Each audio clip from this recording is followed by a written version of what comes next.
देखिए, उनके बारे में हम कुछ नहीं कहना चाहते हैं। कुंभ की तस्वीरें, कुंभ का आने जाने में लोग देखा था, या हम लोग यहाँ जितने खड़े के इकट्ठे नहीं है सब हिंदू, उनकी चर्चा मत सर, आप करिए। फॉरेन पॉलिसी, क्योंकि आज जरूरी है कि लोगों का इलाज सही समय पर मिले, लोगों को नौकरी रोजगार मिले। अगर हम इस मॉल के नीचे खड़े हैं, इस मॉल के अंदर खड़े हैं, तो न केवल शोरूम है, यहाँ बिजनेस हो रहा है, बल्कि न जाने कितने लोगों को यहाँ नौकरी जॉब मिले होंगे। SCL बगल में है, कई हजार लोगों को, बच्चों को प्रोफेशनल अच्छे जॉब मिले हैं। कम से कम हम लोगों ने डिलीवरी बॉय नहीं बनाया, व्हाइट कॉलर जॉब SCL में दिया है। कैंसर इंस्टीट्यूट बनी है, तो जॉब पा रहे हैं लोग। ये सामने आपको बिल्डिंग दिखाई रही, जॉब पा रहे हैं वहाँ पर। आपका इकाना स्टेडियम है, कम से कम आप वर्ल्ड मैप पे तो दिखाई दे रहे हैं इकाना स्टेडियम के नाम पर। इन्होंने बस स्टेडियम का नाम बदल दिया, कैंसर इंस्टीट्यूट का नाम बदल दिया, यही इनका सबसे बड़ा काम। सर, फॉरेन पॉलिसीज की आप बात करते हैं, अमेरिका से जो तीसरा इमिग्रेंट्स का जो जहाज है उसको उसी तरह से भेजा गया, उसमें कोई बदलाव नहीं हुआ जिस तरह से भेजा गया इनह्यूमन तरीके से। देखिए, अमेरिका बहुत ताकतवर देश है, व्यापारिक दृष्टि से भी और अन्य तरीके से भी। ये सरकार की कमजोरी दिखाई दे रही है कि जब देश के प्रधानमंत्री गए, उसके बावजूद भी अमेरिका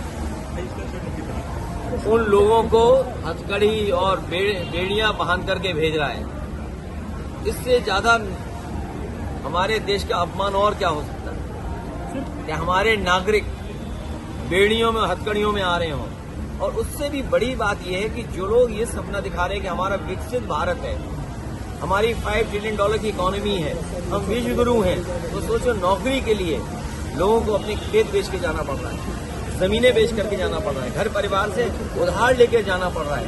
क्या यही विश्व गुरु का सपना था कि लोग उधार लेकर के जाएं, पकड़े जाएं, तो वो फौज वहां की बेड़ियों में, हथकड़ियों में आपको वापस भेज दे। दिल्ली के मुख्यमंत्री का चेहरा अब तक नहीं क्लियर हो पाया है। हाथ में कोई चीज दे दो, सब बिगड़ सकती है। मिस मैनेजमेंट की अगर कोई सबसे बड़ी स्टोरी बनेगी, मुझे याद है 2013 में उस समय जो कुंभ हुआ था, हार्वर्ड यूनिवर्सिटी के डिपार्टमेंट ने स्टडी कर करके जो रिपोर्ट तैयार की थी, वो रिपोर्ट आज भी डॉक्यूमेंटेड है। उस समय इतना मिसमैनेजमेंट नहीं दिखाई दिया, कम बजट में वो हुआ था, लेकिन इन्होंने प्रचार बहुत किया, बजट ज्यादा दिया, दोनों सरकारें लग गई, उसके बावजूद भी भगदड़ में लोग मर गए, सड़कें जाम रहीं, लोगों को रात दिन गुजारना पड़ा अपनी गाड़ियों में बैठ करके, सड़कें हर तरफ दूसरे स्टेट तक ब्लॉक रहीं, ट्रेनों का जो इंतजाम करना था ट्रेन नहीं पहुंच पाई, पूरी ट्रेन नहीं चलाई, संख्या नहीं चलाई उतनी, भगदड़ मच गई, उसमें भी लोगों की जान चली गई। इस सरकार ने कुंभ के बहाने न जाने कितनों की जान ले ली है। सर, ट्रेन हादसा जो हुआ और उसके बावजूद भी ट्रेन उसके में किसी को जिम्मेदारी नहीं ठहराई गई, उल्टा जांच हो रही है। जिम्मेदारी इसलिए ठहराई क्योंकि उनकी कोई तैयारी नहीं थी।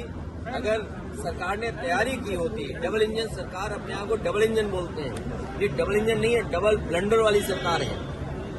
सर, 144 साल की जो अफवाह फैलाई गई, क्या मानते हैं कि उसके ऊपर भी कार्रवाई होनी चाहिए, इसलिए झूठ अफवाह? देखिए, भारतीय जनता पार्टी के लोग मनमानी करते हैं। भारतीय जनता पार्टी के लोग बहुत साइंटिस्ट हैं और उनका जो कुछ भी कथन है वो रिसर्च बेस्ड है। तो मुझे लगता है कि जो 144 साल का जो उन्होंने संख्या बताई है कि महाकुंभ 144 साल बाद हो रहा है, तो कोई न कोई उनकी रिसर्च, साइंटिफिक अप्रोच या किसी न किसी जो एस्ट्रोनॉमी को जानते हैं उनसे राय मशवरा लेकर के ही किया होगा। इसमें कुछ न कुछ तो सच्चाई होगी, इसीलिए सरकार 144 साल मना रही। लेकिन एक चीज याद रखिए, भारतीय जनता पार्टी के लोग, चाहे वो कोई कल्चरल फंक्शन हो, कोई स्पोर्ट्स का फंक्शन हो, कोई ट्रेडिशनल फंक्शन हो, कोई रिलीजियस फंक्शन हो, उसको राजनीति में मिला देते हैं, राजनीतिकरण कर देते हैं। और कुंभ के आयोजन को इस तरीके से इवेंट बनाया कि पहले कभी कुंभ ही नहीं होता था। ये कुंभ अगर किसी ने शुरू किया तो भारतीय जनता पार्टी ने शुरू किया। सर, इस सरकार का बजट लगातार आ रहा है, जो बुनियादी चीजों की सबसे ज्यादा जरूरत है। आज उत्तर प्रदेश में सबसे ज्यादा स्वास्थ्य को लेकर के लोग चिंतित हैं। अगर कोई बीमार हो जा रहा है तो सही समय पर सही दवाई का और इलाज का इंतजाम सरकार नहीं करा पा रही है। और कैंसर जैसी गंभीर बीमारी का भी इलाज के लिए लोगों को न जाने कहां जाना पड़ता है। समाजवादी सरकार में ये जो कैंसर इंस्टीट्यूट बना था, ये रिसर्च कैंसर इंस्टीट्यूट इसलिए बनाया गया था जिससे यहाँ पर गरीबों का फ्री इलाज हो सके और कैंसर बीमारी के बारे में जानकारी मिलती रहे और वो फैले नहीं। या कैंसर की रोकथाम को लेकर के क्या डॉक्टर समय समय पर लोगों को जागरूक करेंगे, इसलिए रिसर्च कैंसर इंस्टीट्यूट ये बनाया गया था। जब वहाँ गए हम लोग, जो समाजवादी सरकार ने जहाँ तक काम छोड़ा था, जिस रूप में काम बढ़ना चाहिए था नहीं बढ़ा। और सबसे पहले मरीज मुझे जो मिला है वो मिला गोरखपुर का, एक बच्ची जिसके ट्यूमर है सर में। सोचिए मुख्यमंत्री जी के क्षेत्र में जहाँ एम्स है, मेडिकल कॉलेज है, लेकिन उनका इलाज वहाँ नहीं हो पा रहा है।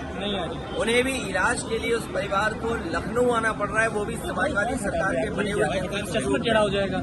और ये चक दरिया में जितना भी विकास हुआ है, अमूल का प्लांट लगना, बगल में सरकार का एक और प्लांट लगना मिल का, तो कम से कम मिल का प्रोक्योरमेंट तो हो जनता से, किसान से। SCL का प्राइवेट इन्वेस्टमेंट आया जहां हम लोग खड़े हुए हैं। ये समाजवादी सरकार में सरकार का मॉल था। सरकार आते ही भारतीय जनता पार्टी ने इसको बेच दिया।